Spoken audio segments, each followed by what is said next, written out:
We are recording with Doctor, right? It's PhD, Dr. Murray Sabrin on Wednesday, March Yes. 27th. There's my alarm for the show. And Wednesday, March 27th, 2024 at 10:03 a.m. Eastern Time. You have been on here several times before. It has been a little bit of time since what's going on with my computer?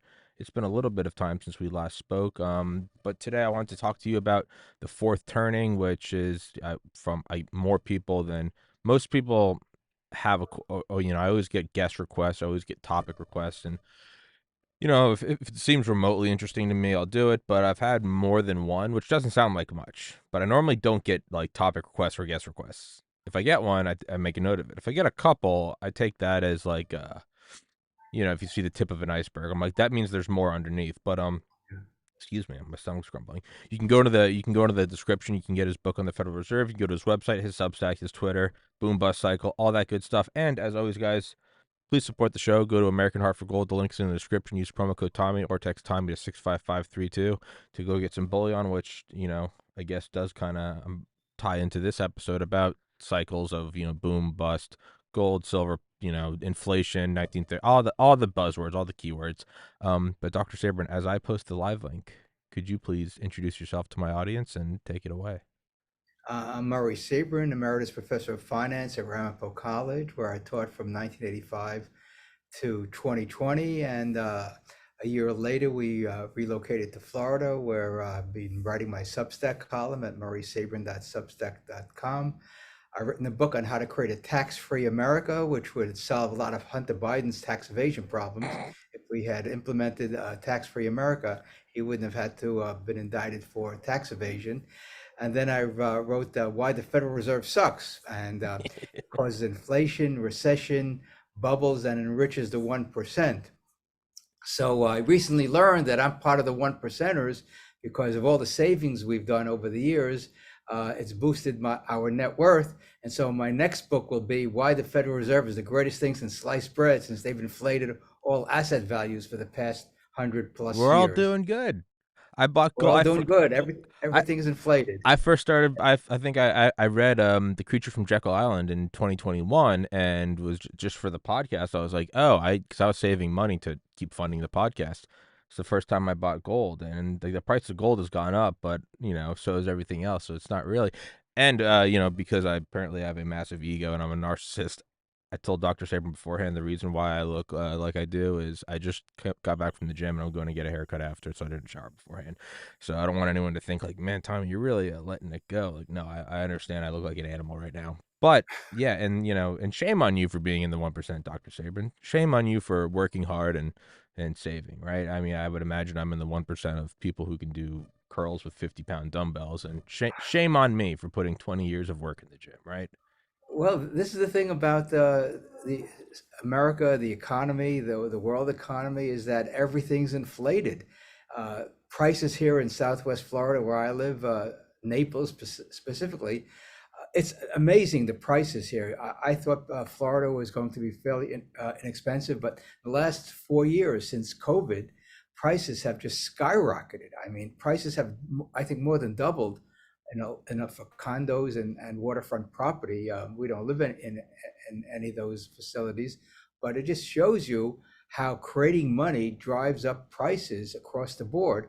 Now, of course, unfortunately, wages lag the rise in prices. So that's why a lot of people are not doing as well as they otherwise would be if we didn't have a Federal Reserve trying to manipulate the economy with interest rates and printing money like crazy.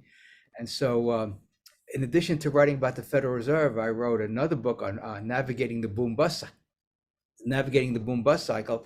And that's geared toward entrepreneurs and see exactly how their business fits into the boom bust cycle and what advantages they can take, what things that they can take advantage of during the cycle. And so I also wrote another book for entrepreneurs called The Finance of Healthcare. Healthcare has become the 800-pound gorilla in America. We're spending more than $4 trillion a year on medical care, not healthcare. Healthcare is our responsibility. It's medical care. And it's more than double on a per capita basis than any other nation in the world, or nearly that. Switzerland, I think, spends 12% of their GDP on healthcare. We spend nearly 18, 19%. And it can't continue. Neither can Social Security and Medicare. So these are the things I've been writing about on my Substack. In addition, I wrote my memoir, From Immigrant to Public Intellectual, an American Story, which chronicles my journey arriving in America in August 1949 as an infant with my parents and older brother. They're the only ones that survived World War II in their native Poland. And I go through my metamorphosis from a liberal Democrat in the 1960s, voting in my first presidential election in 1968, a long time ago for Hubert Humphrey. That was the first and last time I voted for a Democrat, because I realized soon thereafter that the Democrats' Great Society programs, New Deal programs, were not consistent with the Constitution and the Declaration of Independence in other words, we should be independent, sovereign uh, individuals. And all these programs do the opposite. They make us dependent upon the federal government for a whole host of things. And I just gave a presentation at the Ludwig von Mises Institute. I gave the Ludwig von Mises Memorial Lecture. Um, One reason I gave it is because I was invited by my longtime friend Joe Salerno, who's the vice president of academic affairs. Mises' magnum opus, Human Action, which you can read free online at mises.org. This is the 75th year of his the publication of the English version, and it's also the 75th anniversary of coming to America. So I thought it would be nice to deliver a lecture in his name in the same year that have tremendous meaning for him as an author and for me as an immigrant coming to America. And so I delivered this lecture on Peter Drucker, who was also an Austrian by birth, and the guru of management in the United States, was a consultant, professor, writer about management issues from the 1940s till he died in 2005. And I just delivered an example of how he understood that the welfare state was harmful to the American people, and the best way to deliver social services is through the nonprofit sector. So I gave a whole discussion about the nonprofit sector and how Drucker was spot on in saying that the government, in his view, does two things well: print money and make war. And so those are the two most harmful things that governments can do: kill people in the name of whatever you want to fit in there. Um, and so printing money is the way that governments fund wars and build up the welfare state. So it was well received, and you can view it online at the Mises YouTube channel. And it's about a 45-minute presentation about how Drucker really understood the welfare state. But one of the things I noticed in his writings is that he said that we should have strong, effective government. I don't know what he meant by that, because he criticized government for only doing two things well: making war and creating and printing money. So you really don't want the government involved in anything in human affairs except protecting the borders and protecting the nation from attack, and the local level, having the police protect people from criminals. Other than that, everything should either be done through the private sector or the nonprofit sector, whether it's education, housing, um, transportation, you name it, Tommy. It should all be done without government or taxpayer dollars, without government commanding and controlling how people should lead their lives. There should be no mandate for electric vehicles. That's probably one of the dumbest ideas ever.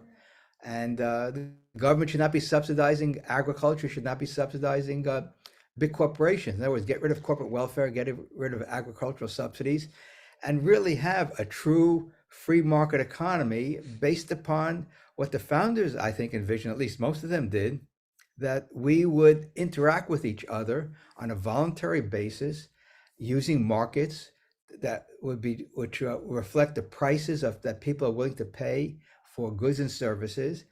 And that's how you create social harmony. Today we have a very polarized society, but the irony is that nobody wants to get rid of the welfare state. At least nobody in Congress has offered legislation to get rid of the welfare state, to phase it out over the next 5, 10, 20 years, or however long it would take to phase out Social Security and Medicare.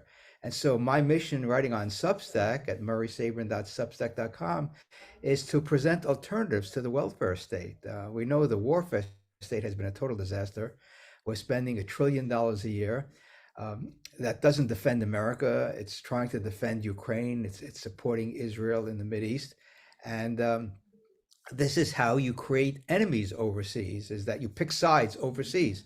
The United States government should be neutral overseas. And as I think it was George Washington's farewell address, we should have commerce with all and entangling alliances with Avoid nobody. entangling alliances. Yep. I mean, that to me is just a succinct way of having a peaceful relationship with other countries.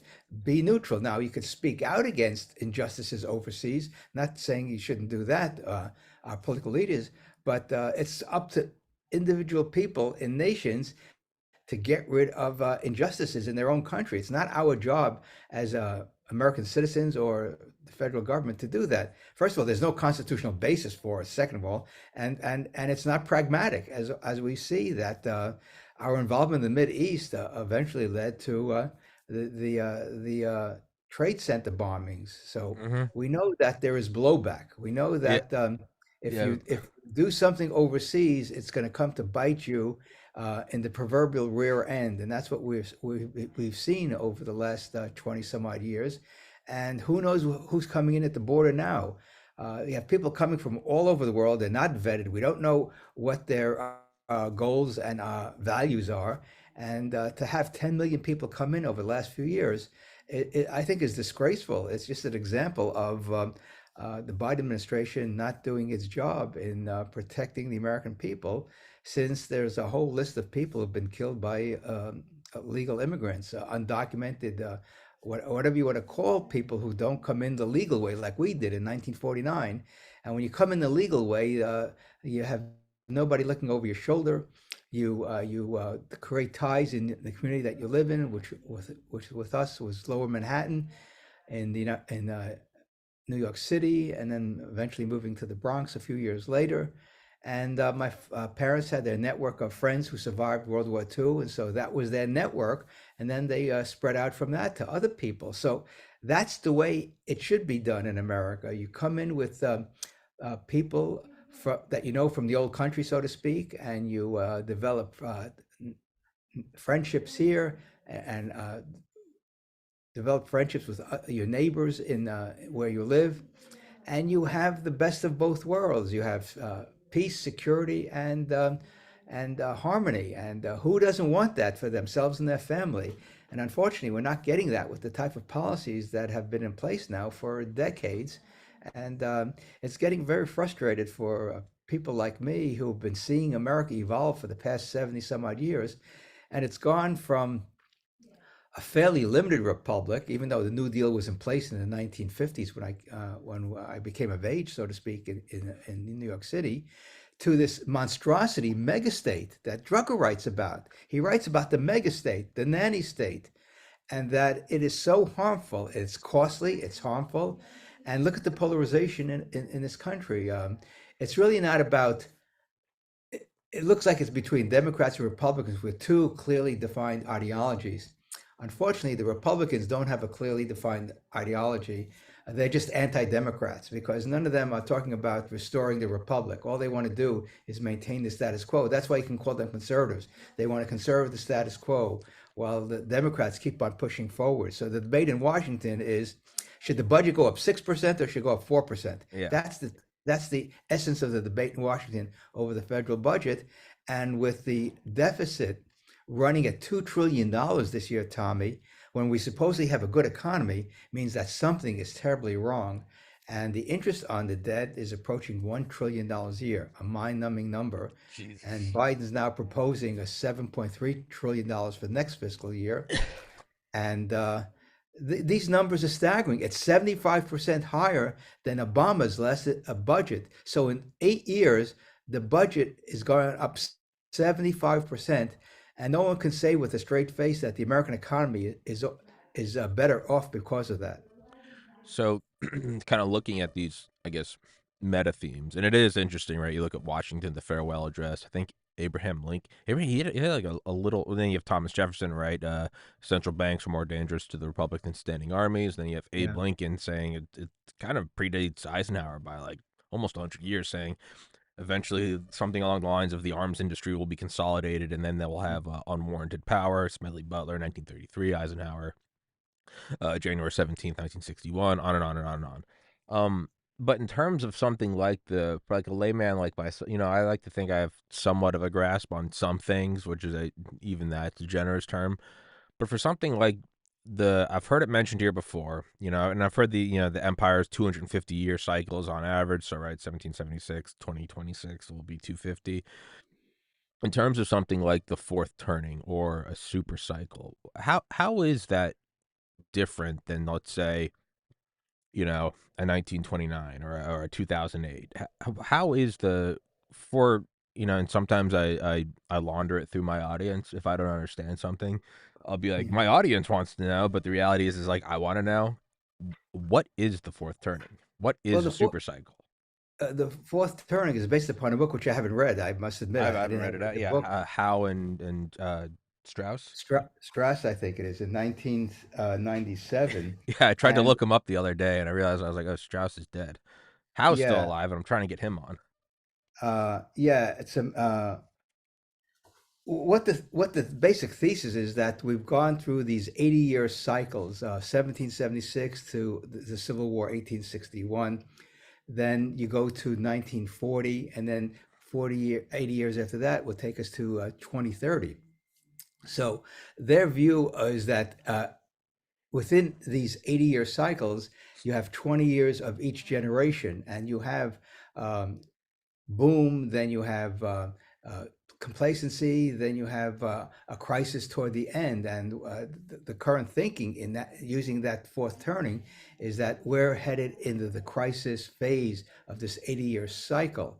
And it sort of coincides with what I came up with when I taught financial history of the United States. I saw these 100-year cycles, and I can go over them fairly quickly Yeah, yeah, no, because go for it. it was just amazing when I was looking at the data and these cycles and these crises, financial crises in U.S. history. They seem to occur 100 years apart. Let me give you an example. The first financial crisis took place in 1792, right after the Republic was formed in 1788. And we had a financial crisis. Alexander Hamilton was Secretary of the Treasury. He basically bailed out the financial sector at the time and by injecting liquidity. And so that sort of stemmed the hemorrhage that was occurring. 100 years later, you get the Panic of 1893 under Grover Cleveland.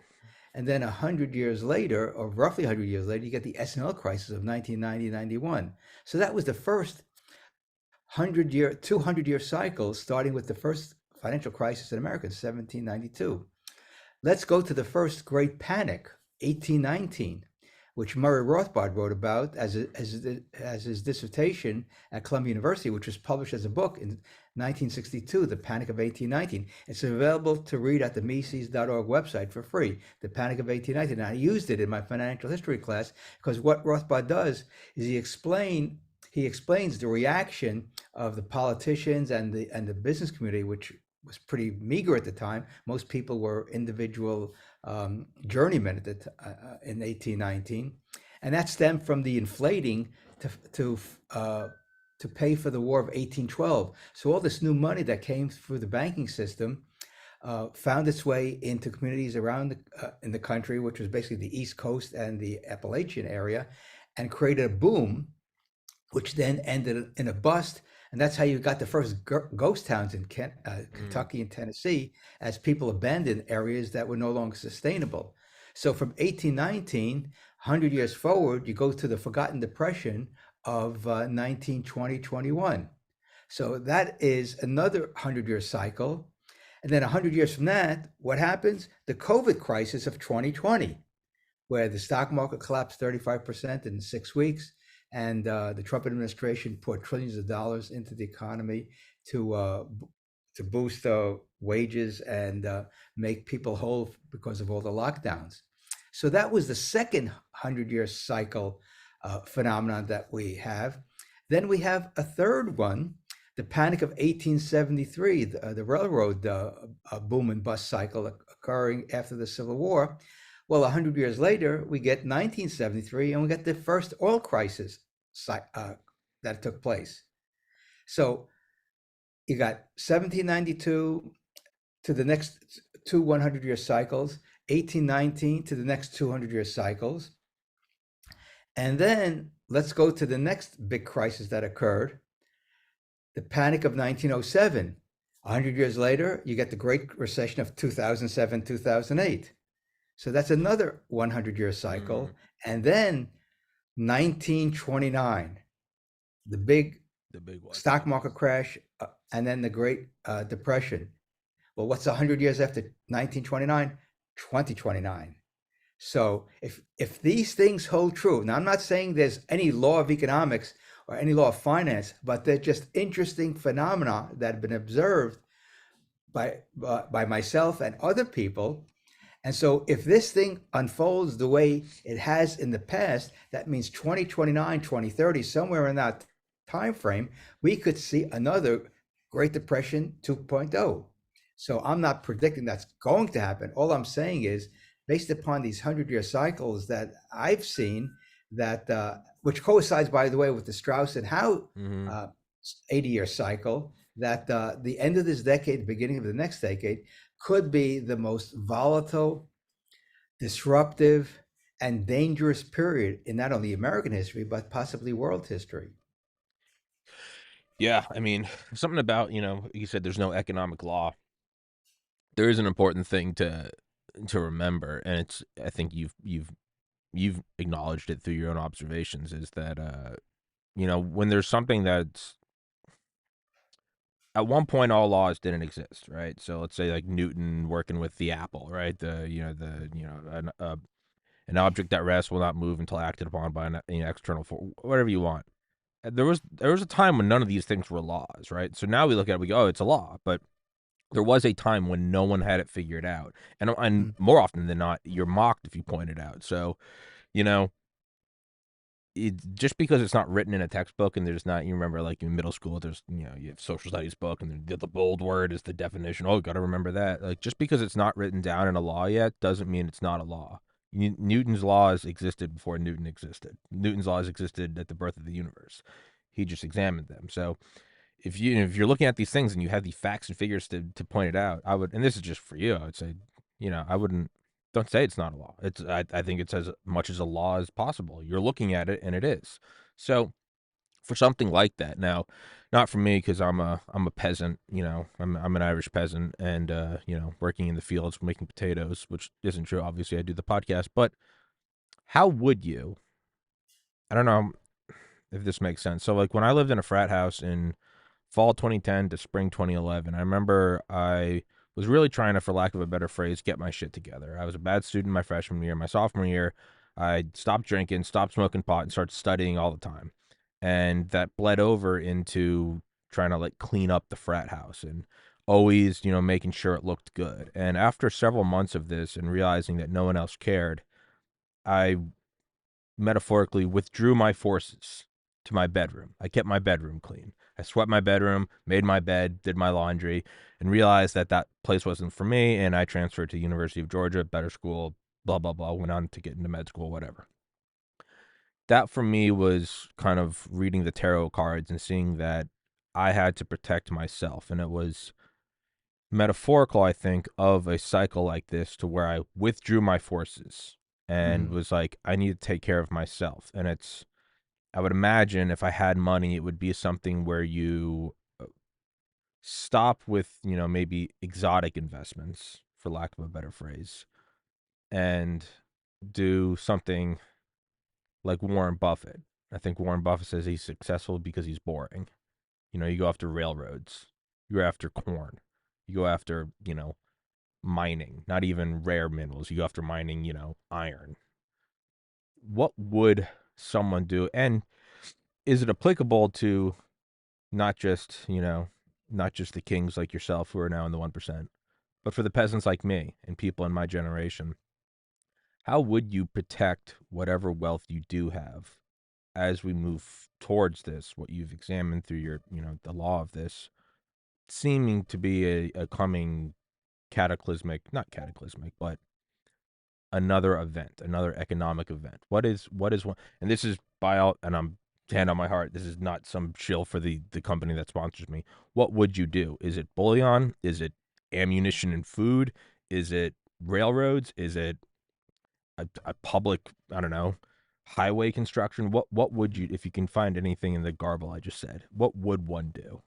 I mean, this really depends on everyone's individual circumstances based upon how much money they have, how old they are, what their family Sure. situation is, whether they're in retirement or not. So there are a whole bunch of variables, and so to give a blanket answer is very difficult. Okay, let me let Uh, me let me specify that. Sorry to interrupt. How about sure. not my generation? How about my parents' generation, Yeah. 20, 30 years older than me? You're retired, kids are out of the house, you're set financially, but you also you have a decent amount of money and there's no reason to waste it. Yeah. I mean, financial planners, again, I'm not a financial planner. I don't And have this a isn't financial CFP. advice legally. Yeah, right. This is just overview Yeah, of yeah, yeah. what people recommend. Because I used to do investment portfolios of back 40 years ago, more than 40 years ago, and we didn't have discretion. We just gave people advice, and they would have to follow the advice or not follow the advice. It was up to them based upon our analysis.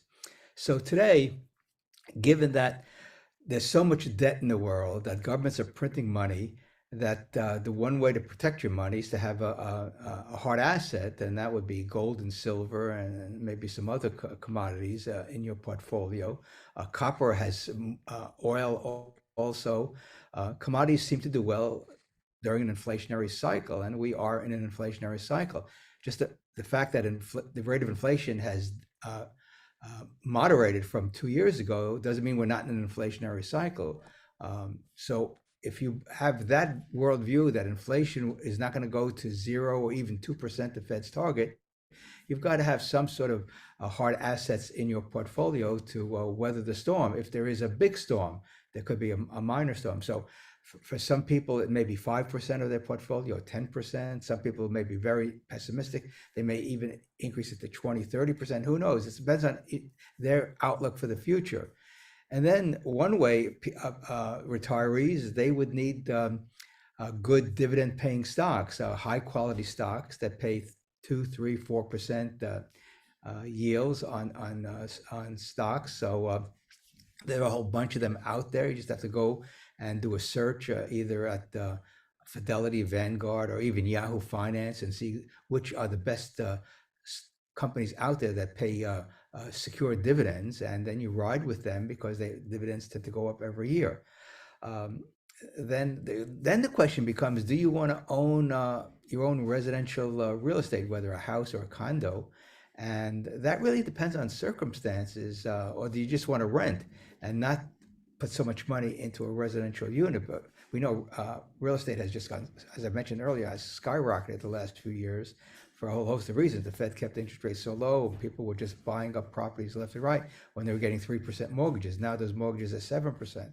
So you can see what's happened to housing prices when you have 3% mortgage money. It skyrocketed.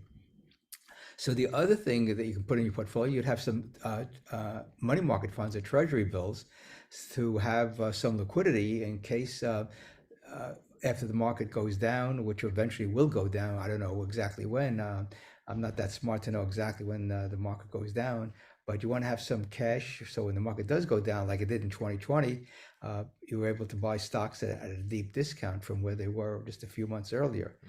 So there are several things you can do as an individual to protect yourself.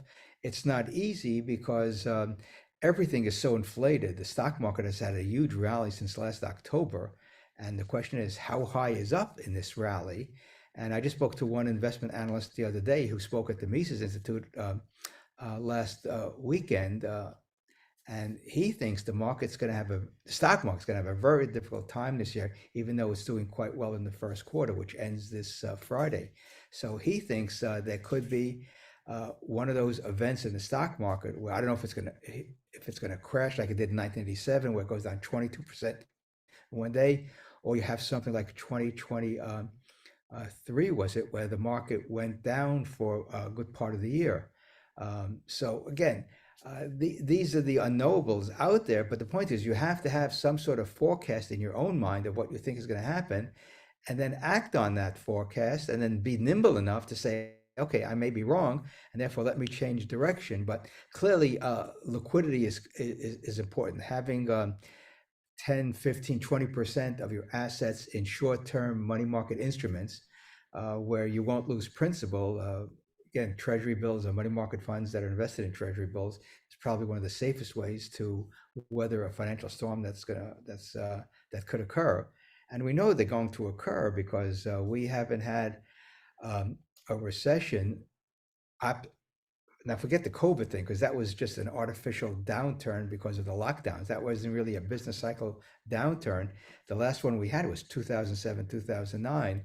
So we're getting closer based upon the cycles of uh, in American financial history and economic history since the end of World War II, that we're due for one down the road. In fact, the other phenomenon I observed, this was kind of fascinating, is that since 1920, every year ending in zero except 2010 was a recession year. That is another interesting phenomenon. In other words, the 2010 recession came a little bit earlier, 2007 to 2009 with the Great Recession, but every year, 1920, 2020, 30, yeah. 40, 50, 60, 70, 80, 2000, and then 2020? and 2020 we had Yeah. a downturn because of the Oh, COVID lockdowns. So that's another interesting phenomenon. And I don't know, I can't explain it. I don't know yeah. why, but years ending in zero, beginning in 2020, except 2010, have been recession years. So it just shows you that these cycles exist, and trying to base your investment uh, allocation on these cycles is a little problematic because you have to look at exactly what's happening on a day-to-day, week to week, month to month, and annual basis. And so right now, interest rates are relatively low in terms of the long end. The short end we know is higher because the Fed has kept rates here because it wants to break the back of inflation, which was at 9% 2 years ago. Now it's down to around 3, 4%. So the Fed is not going to lower interest rates anytime soon because inflation is still a problem. And historically, when the Fed lowers interest rates, that's when the stock market tanks, and that's when the economy starts to roll over, or is rolling over, and the Fed is trying to pump money into the system to prop everything up. That's what happened in 2007, 2009. The Fed started cutting interest rates in 2007, and the stock market and the economy continued to go down until they bottomed out in 2009. So if the Fed cuts interest rates this year, it means that the economy is in the process of rolling over and will accelerate on the downside. The same thing with the stock market. So um, that's one of the reasons I wrote the book about the Federal Reserve and navigating the boom bust cycle. The Fed is the master manipulator in our economy. And if it weren't for the Fed, we would be in much better shape in terms of long term economic growth. And instead of having these cycles that are really devastating to so many people if you're not prepared for them. And unfortunately, what we're seeing now, Tommy, is young people, especially, have taken on a lot of debt. I don't know what the demographics are of the debt load in America, but people have been loading up on debt, and it's really unbelievable. I guess they're following the federal government's lead. The federal government is borrowing $2 trillion this year, so people think, hey, if it's good enough for the federal government, it's good enough for me. And Mm. I think some people have that attitude. Let's live for the day and not worry about tomorrow, because the government says they're going to take care of us with Social Security, Medicare, and all these other programs that they have. Kind of seems like a self-fulfilling prophecy, live for the day. It's all screwed. It's like, yeah, that might Well, start to manifest it. well, I mentioned this in my lecture on Saturday, that growing up in the 1950s, my father was making $3 an hour as a sheet metal worker. And they saved as much as they could so they could take us to the Catskills for the summer, which is what a lot of Jewish immigrant families did in New York City back in the 50s and 60s. I And they didn't have a credit card. There was very few the people had credit cards you say back in the the 1950s. castles? What? Do you say the castles? No, the Catskills, the The Catskill Mountains. Catskills. I was gonna say no. I remember. I forget what it is. I remember. I think I've talked to you about like Bergen, that's where my mom grew up, which right where Yeah. yeah. I remember always visiting my grandparents there, and I don't know in hindsight, I don't know what maybe they were like Civil War forts, but I remember we'd always see a couple of them on the hills driving in, and my dad would always tell us those were castles. And as I got older, I was like, I don't think there are castles in America. But so you just said castles. And I just know that, we visited the same area. So I just started thinking, I was like, oh, wait. I just unlocked a memory that I haven't thought about in like 20 years. Sorry, keep going.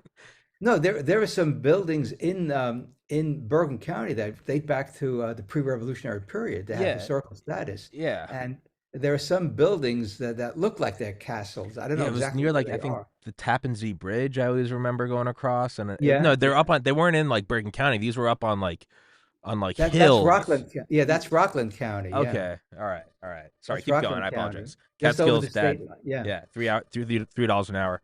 Keep going. Yeah. And so they saved because that was their ethic, because they didn't have a lot of money coming to Yeah. America. They came to America with $150 in their pocket. Um, and so my father worked hard, and then he drove a cab on the weekends. So he was working 5 days a week in the sheet metal shop, and then 2 days a week, or at least one day a week, driving a cab. So he was a good provider, and we didn't have much in terms of luxury items, to say the least. I mean, we didn't even have a color TV at that time when color TV was coming out in the mid 50s. They were incredibly expensive, Tommy. They were $1,000 back in the mid 1950s. That's comparable to about $12,000 today in terms of purchasing power. So Jeez. we did get a phonograph. I remember getting a phonograph and then albums and listening to albums. Your generation doesn't know about phonographs, but they were the way that we had music. And we'd buy albums of popular singers and groups. And then my older brother got a typewriter uh, uh, for his work. And so, I got a portable radio that I used to take to the Catskills and listen to the Yankee games on, and New York City rock stations at the time in the early 60s. So we didn't have much, but we did have enough to be satisfied with. My father never bought a new car. He always bought used cars. And, um, and so the saving ethic was sort of drilled into me Mhm. as a youngster. And when I started teaching in 1985, I maxed out on my retirement account. I put the maximum amount I could, and that grew over 30 years. So you can imagine compounding the stock market over 30 years leads to a pretty good net worth by the time you retire. And then, of course, Social Security is kicked in. So your generation has to keep on paying their Social Security taxes. So we geezers can collect our Social Security and Medicare. Um, and so there are ways of handling what we have today, which is a huge welfare state, Tommy. The welfare state, if you look at the budget, and what I did on in my lecture is I pointed out, based upon the February income statement of the U.S. Treasury, except defense spending, which is bloated anyway, but you look at all the other categories that the government spends money on, that's all welfare state spending. That's all welfare programs, whether it's Social Security, Medicare, Medicaid, agriculture, transportation. It's all based upon the federal government spending money on programs and benefits to people that they should be doing for themselves, or the private sector, uh, nonprofit sector should be doing. So we need to have a reset, if you will, not a World Economic Forum reset, but an American reset to go back to the principles that the country was founded on, of limited government and free enterprise. Because here's the amazing thing about our economy, Tom, and I've been saying this for years now. What's keeping the US economy afloat is the private sector, the men and women entrepreneurs all across the country who are doing amazing things, either online or businesses out of their home or apartment or basement, whatever the case may be. And of course, you got the big businesses, the Amazons of the world, the Costco's of the world, the Home Depots, plus all the shops on Main Street. This is the heart of the American economy. It's not the government spending, which some people think in Washington is the heart of the U.S. economy, but it's entrepreneurship, it's capital formation, it's um, it's people finding out what other people need and working to provide a good or service for them. And when I was researching my book on the boom bust cycle, it's amazing how many entrepreneurs had to reinvent themselves during COVID because their stores were locked down, so they couldn't have any traffic. So they had to go online to build a business online because they couldn't get customers through the door. It was prohibited. So this shows you another example of government mandates, how it hurts, but in the ways it. And I'm not going to. and I'm using this word very advisedly, help businesses become more entrepreneurial, if you will. They saw a way of keeping their business afloat, even though the government imposed a lockdown on them. And Sink or that just swim. shows you how innovative and creative people are. That they're not going to sit back and say, "Woe is me, the government is screwing me, so I'm just going to give up." No, they say, "How do I continue my business even though I have these lockdowns?" Darwinian. I remember when I took not genetics, very not ge- there's like three genetics classes you have to take. There's genetics where you actually go into like the molecular, biological, physical how it works. Then there was and then there was genetics in terms of like the mathematical probabilities, but then there was Mm. evolutionary genetics, and that was I don't know, probably the least interesting. But there was a book we had to read, and it called the Beak and the Finch, or the Beak of the Finch, and it's about these researchers that went, I want to say, to the Galapagos Islands or something similar to Yeah, it, yeah.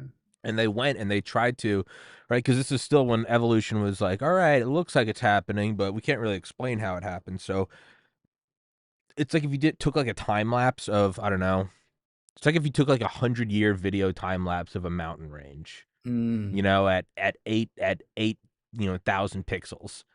You might, if you zoomed in, you might, using a computer, detect that it moved a millimeter, right? So what they were mm, trying to do is they were trying to go actually find evolution, and they went and did this exhaustive, something that my OCD mind loved, was they went and they just measured every parameter of every finch on this one island, this little tiny island. And they're using these calipers and, the density of the beak, the length, the newtons of like downward pressure. And then they also did studies on the soil and the depths of it and all the nuts and the berries and the seeds and how those changed. And I think over like 5 years they found, because they just found these tiny minuscule differences, and they're like, there's no way that's enough. And they found that it was imperceptible because all the birds looked the same, but the mm. ones that had a beak just even a fraction of a millimeter longer, or a fraction of a millimeter stronger, or a fraction, I guess, I don't know, a millinewton, a kilonewton of more pressure, those were the ones that they would almost to like an 80% degree replace the entire generation the next breeding season. Now, to the layman, you couldn't tell. They all look like birds, right? But they had measured exactly how evolution happens. And then you scale that up to 1 million years and you start to realize, oh, this is how things change. 1 billion years, you go, oh, Yeah. that's how a shark becomes a whale, becomes a giraffe or something. So, but you do look at that and you could see, something like COVID where it's accelerated. You can kind of see that Darwinian nature of, you might be looking now, if, you're trying to save assets, going like, this little change to my life couldn't possibly be the thing. But Darwinian evolution shows, like COVID, yeah, no, those tiny little squeaks, those tiny little course adjustments are truly, quite literally, what defined Darwinian survival. So yeah, no, I mean that's what COVID was. Is you got to that was something that was scaled up. You got to see it a lot quicker. But that is a perfect metaphor, or not metaphor, a perfect example of, yeah, like you said, help, but you help people become more entrepreneurial. You're forcing evolution, selection pressures, right? Well, this is why the free enterprise system is so resilient. Hmm. As long as there's enough freedom to make changes, that you don't have total government control like you had in the old Soviet Union or in communist China before the changes, the reforms in the late 1970s. People were, look what's going on in Cuba right now. You talk about there's blackouts, there's food shortages. I mean, it's a total disaster, even though they've freed up their economy a little bit since we were there, I don't know, 8, 9 years ago. But Cuba is a good case study of how an economy is totally decimated by government mandates and North and control. South Korea. Yeah, yeah. South, and look at North Korea. I mean, my goodness, from what we've seen, there's a lot of starvation going down. You don't see many fat people in North Korea because they don't have any calories to No. ingest. So, yeah, the human race is very, very resilient, to say the least. I mean, look what happened with the plague in the 1300s. So 1/3 of Europe died, but the other people survived, and then eventually it led to the Renaissance in the 1500s. So the history of the human race is fascinating, to say the least. And the problem that we have, Tommy, and you and I have discussed this in the past, is that we have an institution created by human beings that is totally harmful to human beings called government. I mean, the governments can wage war. That's mass murder. Let's not forget what war Yeah. is. It's legalized mass murder. Printing money is nothing more than legalized theft because you're Mm. reducing the purchasing power of the dollar. Taxation is legalized theft. Then you got all these regulations and mandates coming from the Federal Trade Commission and the FDA and all these other alphabet soup agencies that prevent people from doing what they think is in their best interest. In other words, this is the nanny state in operation as to what pharmaceuticals you can take for your own benefit. And um, and so I think we have a lot of work to do because the culture of America has changed dramatically since I was growing up in the 1950s. I mean, yeah,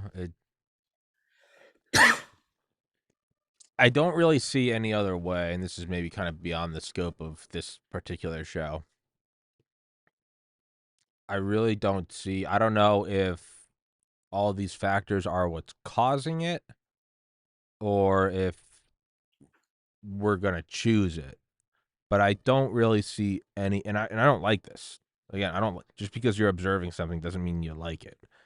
I don't really see any other way out of this other than a global war. I really, it just seems like there's too many debts. This weird game of musical chairs that's been going on since World War II. Just Yeah. loaning money and building up armaments, and the fact that we got out of the Cold War the way we did is nothing short of a miracle. The fact that the Yep. Soviet Union just kind of fell apart without nukes is, I mean, amazing. Like, we don't really think about that, how we split a hair and just were like, oh, all right, we flipped a coin and it landed on the side and we went, oh, cool, and just kept going. Like, we shouldn't be here now. I don't Well, really see how this is going to go any other way but war. I mean, we're in so much debt. The yeah. interest is so high, but we have such a large military. Yep. It's just like rationally. I mean, it. I always use this example. I've interviewed a lot of like tier one operators on this show. I mean, truly like the most elite killers on the planet.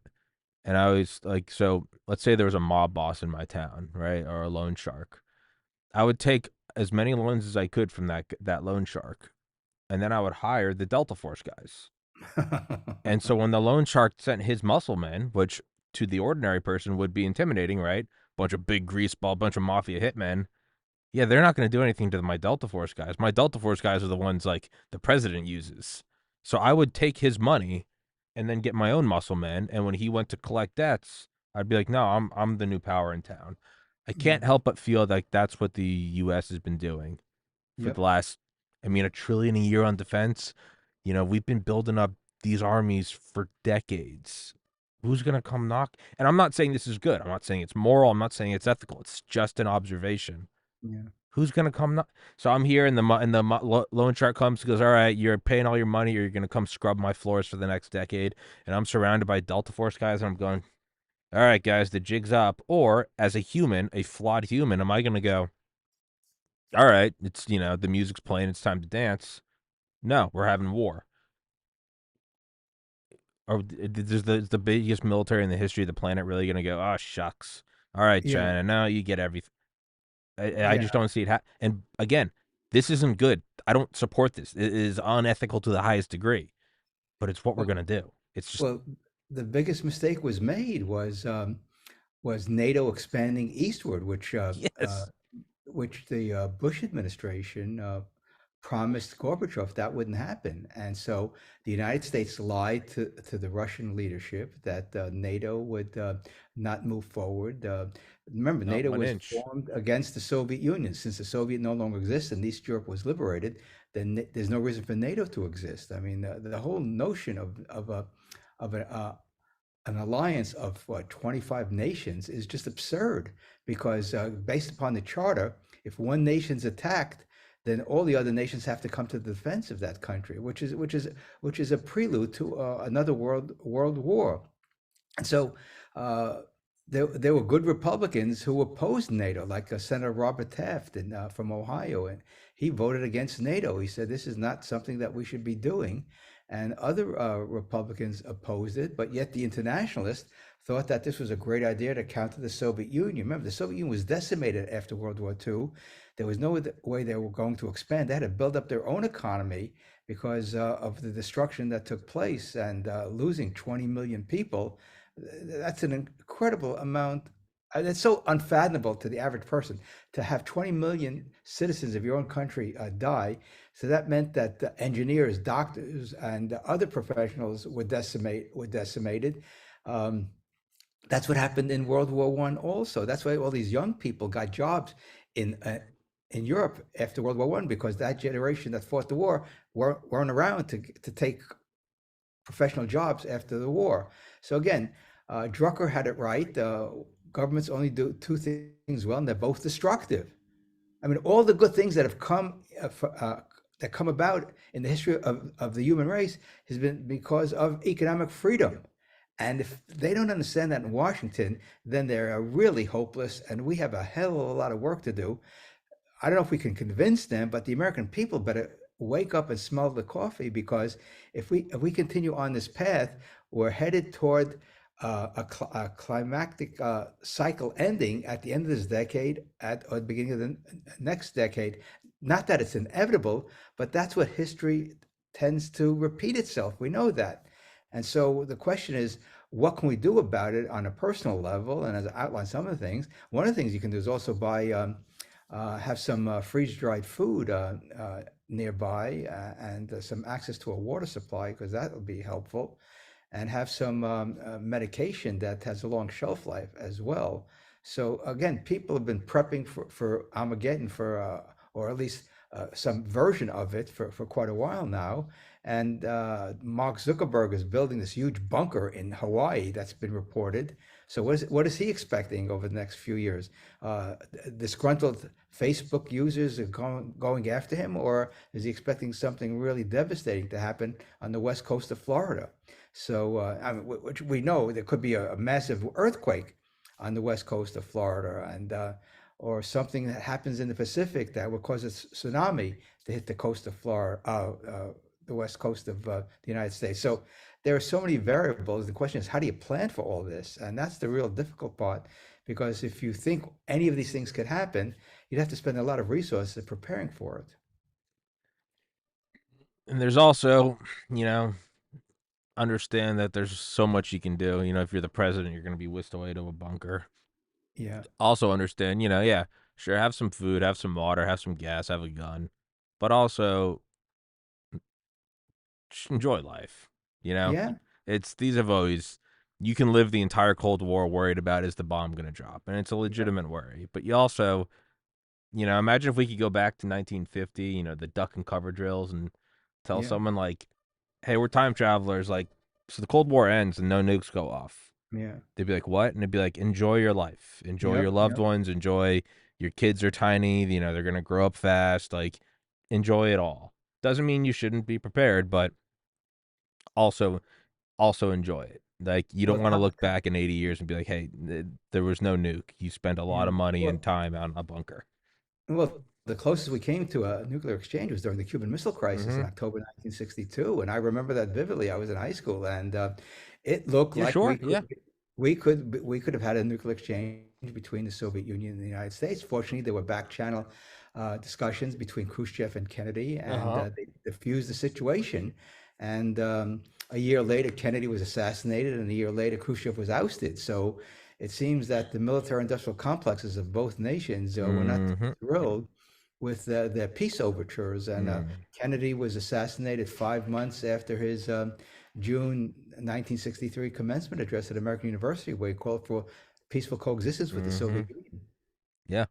Yeah. No, it's and remember, yeah, when they were during that back channel contacts, he's like, "I fear I'm not actually talking to Khrushchev," and vice versa. And it's yeah, and then we later found out decades later that the Soviets had delegated authority to field commanders in Cuba to use the nukes whenever they wanted, Mm, which we didn't think was possible at the time. yeah, So it would have been yeah, World War III, and Yeah, no, they didn't like that. But Dr. Sabrin, I told you I'd let you go right before your next interview, so I will let you go.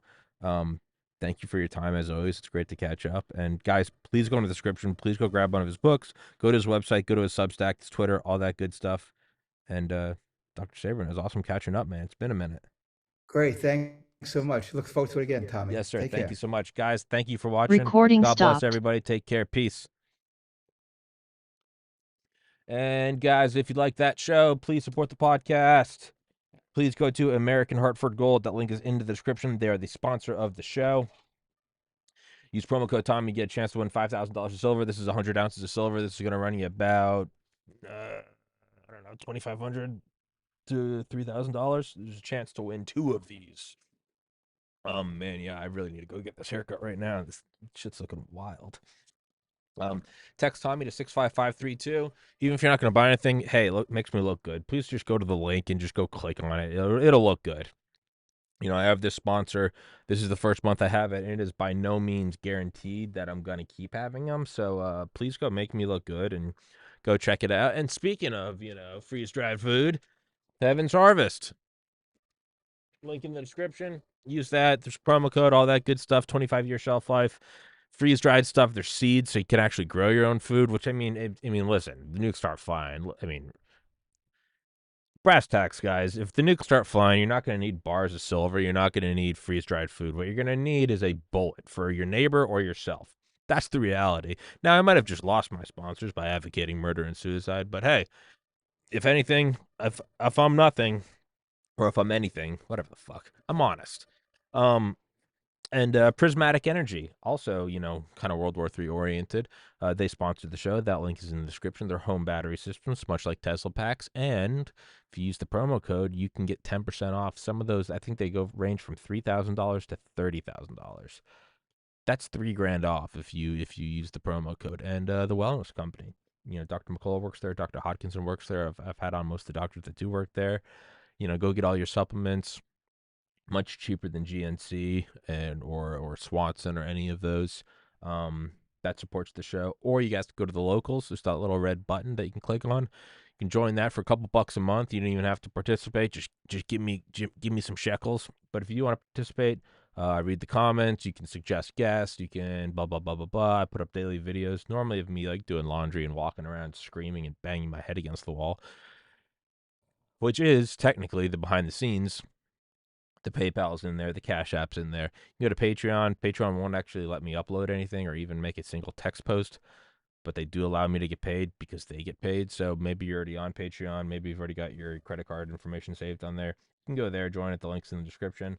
Or you can do the Super Chat, which is where you give money during the actual show. I do game streams every night. Or you can go get the merch. The merch is there's hoodies and then there's like all sorts of like prints and stuff. Like I have big tapestries hung up in my apartment, like 10 by 10-foot tapestries. Um, that's all my own artwork. That's the artwork I was self-taught graphic design from 2016 to 2019. And then I started the show in December 2019. But I did spend 3 years of my life teaching myself, all 2016, 17, 18, 19. So about 4 years of my life teaching myself graphic design. I love my designs. I think they're cool as shit. That's also, you can get it on anything from like laptop covers to phone covers to notebooks to license to coffee, all that shit coming from some Chinese sweatshop.